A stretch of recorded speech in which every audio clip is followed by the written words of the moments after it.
You are listening to LawWithDenise.net, the best law podcast for A-level, undergraduate, GDL, and master's law students. Your host is Denise, your experienced law teacher sharing knowledge on various areas of law, including contract, torts, the English legal system, and criminal law. Understand the law better and learn the skills you need to get the grades you need.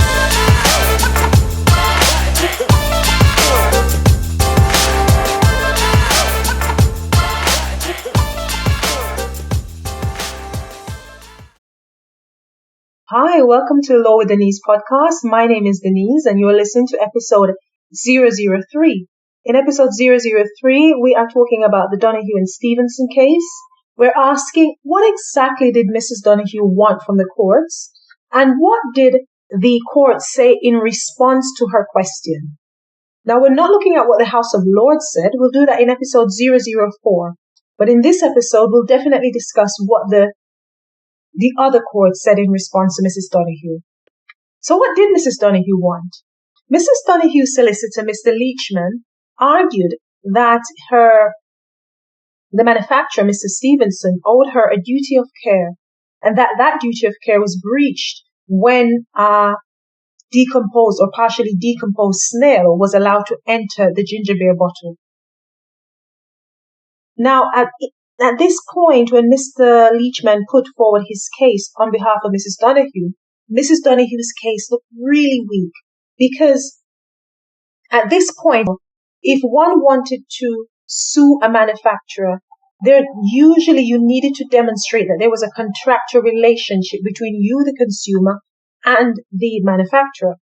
Now, if you couldn't demonstrate that you had a contractual relationship, which Mrs. Donoghue did not have, then you would need to demonstrate that your case fell in either of the two special categories. So you could then sue in tort law, but you would have to demonstrate that your case fell into one of these two categories. The first one, you would need to demonstrate that the product itself was dangerous, or that the product was fraudulently misrepresented by the manufacturer as safe, but then proved to be dangerous. Now, as I explained in episode 002, the product itself was not dangerous, nor was it fraudulently misrepresented to Mrs. Donoghue.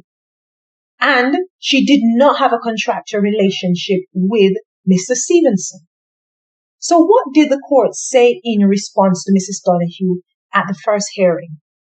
Well, surprisingly, the judge in the first hearing said, Mrs. Donoghue, yeah, you do have a case. You do have a case to be heard, and the judge based his argument, based his decision on the following argument.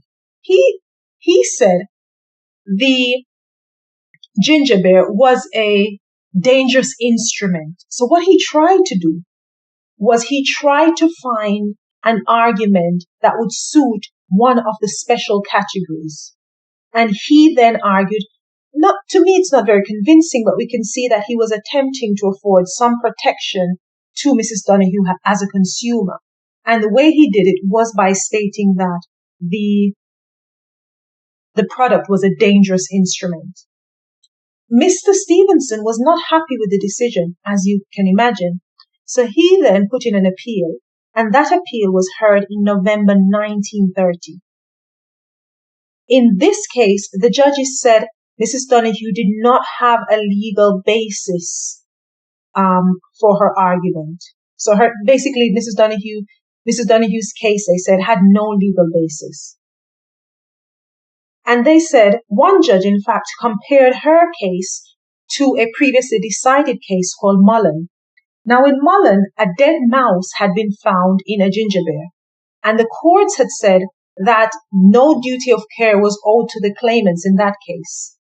And this judge made a comparison to the precedent and stated that the only difference between Mrs. Donoghue's case and the Mullen case was the creature found.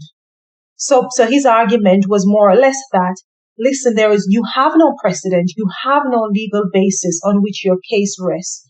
And the only precedent here, which is relevant, is the Mullen one. And the only difference between them is that in Mullen, a dead mouse was found. And in your case, Mrs. Donoghue, we have a dead snail.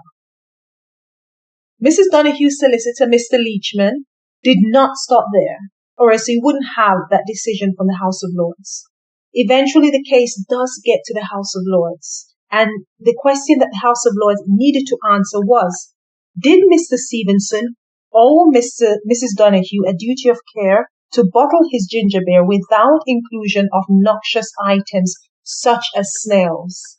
Now, in episode 004, I will tell you exactly what the House of Lords said in response to this question. In the meantime, do take care, and I hope this was useful. Bye-bye. You've been listening to LawWithDenise.net, the best law podcast for A-level, undergraduate, GDL, and master's law students. Your experienced law teachers sharing knowledge on various areas of law, including contract, tort, the English legal system, and criminal law. If you like the content, please remember to like, share, and comment. Thank you.